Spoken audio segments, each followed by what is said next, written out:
টানা ৬ দিনের অবিরাম বর্ষণ ও পাহাড়ি ঢলে স্মরণকালের ভয়াবহ বন্যার কবলে দক্ষিণ চট্টগ্রাম। চন্দনাইশ ও সাতকানিয়ার বিস্তীর্ণ এলাকা প্লাবিত হয়ে পানিবন্দী লাখো মানুষ। এই চরম মানবিক বিপর্যয়ে বানভাসী মানুষের পাশে দাঁড়িয়েছে বাংলাদেশ ইসলামী ফ্রন্ট।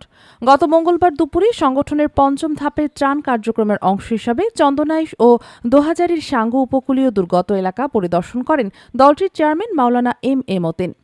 এ সময় কয়েক শত ক্ষতিগ্রস্ত পরিবারের মাঝে খাদ্য সামগ্রী ও নগদ অর্থ বিতরণ করা হয়। ত্রাণ বিতরণকালে মাওলানা মতিন দক্ষিণ চট্টগ্রামকে দুর্গত এলাকা ঘোষণা এবং বিপন্ন ও গৃহহীন পরিবারগুলোর দ্রুত পুনর্বাসনের জোর দাবি জানান। অপরিকল্পিত উন্নয়ন, ড্রেনেজ ব্যবস্থার তীব্র সংকট এবং বেড়িবাঁধ নির্মাণে দুর্নীতির কারণেই আজ দক্ষিণ চট্টগ্রামের মানুষকে এই ভয়াবহ পরিণতির শিকার হতে হয়েছে। আমি সরকারকে দীর্ঘমেয়াদী পরিকল্পনা নেওয়ার এবং সমাজের বিত্তবানদের বানভাসী মানুষের পাশে দাঁড়ানোর আহ্বান জানাচ্ছি। ত্রাণ কার্যক্রমে ইসলামী ফ্রন্ট, যুবসেনা ও ছাত্রসেনার কেন্দ্রীয় এবং স্থানীয় শীর্ষ নেতৃবৃন্দ সহ মধ্যপ্রাচ্যের বিভিন্ন প্রবাসী শাখার নেতৃবৃন্দ উপস্থিত ছিলেন।